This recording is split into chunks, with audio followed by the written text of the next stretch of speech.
ஒத்த பக்கமா தலையை வலிச்சுக்கிட்டே இருந்திருக்கு. அவர் போய் நண்பர்கிட்ட வைத்தியம் கேட்கிறார். ஏப்பா ஒரே பக்கமா தலையை வலிக்குது, ஏதாவது வைத்தியம் சொல்லுவேன். அவர் சொன்னாரா, 2 குரங்கு கைய ஒடிச்சு யானை பால் கறந்து அதை தேய்ச்சிக்கையா தலைவலி போயிரும் நாரா. 2 குரங்கு கைய ஒடிச்சு யானை பால் கறந்து அதை தேய்ச்சிக்கையா சரியா வந்துரும் நாரா. குரங்க பிடிக்கிறதே சிரமம். அதுலயும் குரங்கு கைய வேற ஒடிக்கிறது. 1 குரங்கு இல்ல 2 குரங்கு. யானை பாலை எப்பயா கறக்கிறது? யாரு பார்த்து கறக்க முடியும்?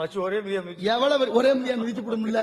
ஆனாலும் சொன்னாரு, இது அப்படி இல்ல கதை, இதுக்குள்ள மகத்துவமான அர்த்தம் இருக்கு. சித்தர் பாட்டு. இப்ப 2 குரங்குக்கு முசுன்னு ஒரு பேர் இருக்கு. கரூரை தலைநகராக கொண்டு ஆண்ட மன்னன் முசுகுந்த சக்கரவர்த்தி. முசு என்றால் குரங்கு, குந்தம் என்றால் ஆயுதம்.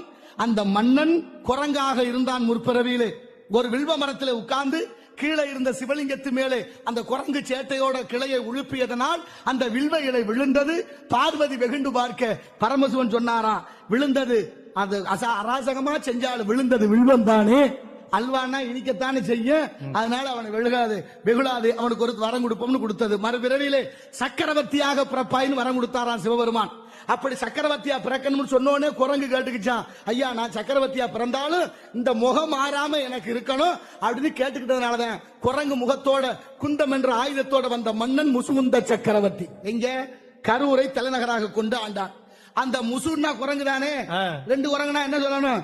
முசுன்னா குரங்கு, முசு முசுன்னா 2 குரங்கு. புரியுதல்ல? முசு முசு அப்ப 2 குரங்கு சொல்லணும். கைய ஓடிக்க சொன்னாங்களே, முசு முசுவோட கைய சேர்த்தா முசு முசு கை. முசு முசு கை. முசு முசுக்கேன்னு ஒரு இலை இருக்கா, எல்லாருக்கும் தெரியுமே உங்க எல்லாருக்கும்.